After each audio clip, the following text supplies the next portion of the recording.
بسم اللہ الرحمن الرحیم۔ السلام علیکم ناظرین، تمام ناظرین کو راہ دین چینل میں دل کی گہرائی سے خوش آمدید۔ ناظرین، آج بات کریں گے حضرت یوسف علیہ السلام کے بارے میں۔ حضرت یوسف کی بھائیوں سے ملاقات۔ اب ایک بار پھر سب بھائی مل کر مصر پہنچے۔ حضرت یوسف علیہ السلام سے گھر والوں کی بری حالت بیان کی اور کہا کہ ہم اپنے ساتھ بہت تھوڑا سامان لائے ہیں، مگر چاہتے ہیں کہ آپ پورا غلہ دے۔ حضرت یوسف نے اپنے گھر کا یہ حال سنا تو بے تاب ہو گئے، ان سے رہا نہیں گیا اور انہوں نے اپنے بھائیوں سے کہا، تم جانتے ہو کہ تم نے یوسف اور اس کے بھائی کے ساتھ کیا کیا ہے؟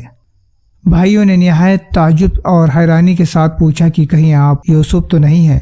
آپ نے فرمایا، ہاں میں یوسف ہوں اور یہ میرا بھائی ہے۔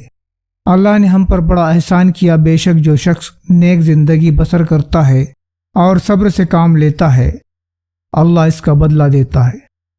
جب تمام بھائیوں کو یقین ہو گیا کہ جس کے دربار میں ہم اس وقت کھڑے ہیں ہمارے بھائی یوسف ہے، تو سب نے مل کر اپنے گناہوں کا اعتراف کیا۔ آپ نے فرمایا، تم کوئی فکر نہ کرو، تم پر کوئی الزام نہیں، اللہ تمام گناہوں کو معاف کرنے والا، سب سے بڑا رحم کرنے والا ہے۔ جاؤ، میرا کرتا میرے باپ کے چہرے پر ڈال دو، ان کی بینائی لوٹ آئیں گی، اور سب کو پھر یہاں لے آؤ۔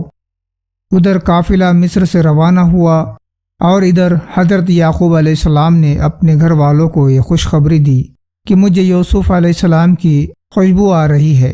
انہوں نے سنا تو کہا کہ تمہارے سر پر ایک ہی بات سوار ہے۔ آخر قافلہ آ گیا۔ حضرت یوسف علیہ السلام کا کرتا ان کے سامنے رکھ کر تمام حالت سنائے تو انہوں نے گھر والوں سے کہا، دیکھو میں نے تم سے نہیں کہا تھا۔ آخر سب بیٹوں نے مل کر آپ سے گناہوں کی معافی مانگی اور مصر میں چلے گئے۔ حضرت یوسف علیہ السلام سے ملاقات ہوئی تو انہوں نے ماں باپ کو اپنے پاس ٹھہرایا اور کہا، خدا چاہے تو مصر میں امن اور آرام کے ساتھ رہیے۔ پھر ان کو اپنے ساتھ تخت پر بٹھایا۔ سب کے سب بھائی شاہی آداب بجا لائے۔ آپ نے فرمایا، یہ میرے خواب کی تعبیر ہے، اللہ نے اس کو سچ کر دکھایا۔ اس نے مجھ پر بڑا احسان کیا جو مجھے قید سے چھڑایا، اور شیطان نے جو فساد میرے اور میرے بھائیوں کے درمیان ڈال دیا تھا، آپ سب کو دیہات و بیابان سے یہاں لے آیا۔ بے شک میرا رب خیر کی حکمت جانتا ہے۔ اے میرے پروردگار، تو نے مجھے حکومت دی، باتوں کا مطلب سمجھا دیا۔ اے زمین و آسمان کے پیدا کرنے والے خدا، تو ہی دنیا اور آخرت میں میرا کام بنانے والا ہے۔ مجھے مسلمان ہی مارنا اور نیک بندوں کے ساتھ ملا دینا۔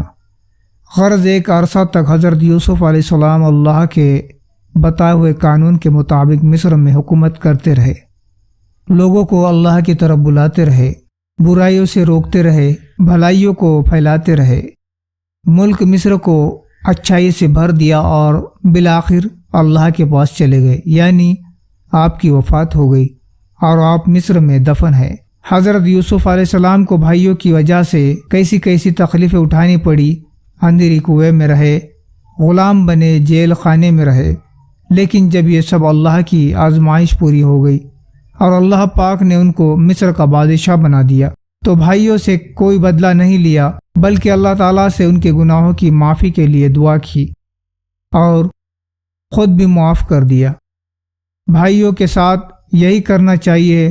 قرآن شریف میں ایک دوسری جگہ ہے جس کا مطلب یہ ہے کہ اگر تمہارے ساتھ کوئی زیادتی کرے اور تم اس کے بدلے اس کے ساتھ نیکی اور بھلائی کرو تو وہ دشمن تمہارا حقیقی دوست بن جائے گا۔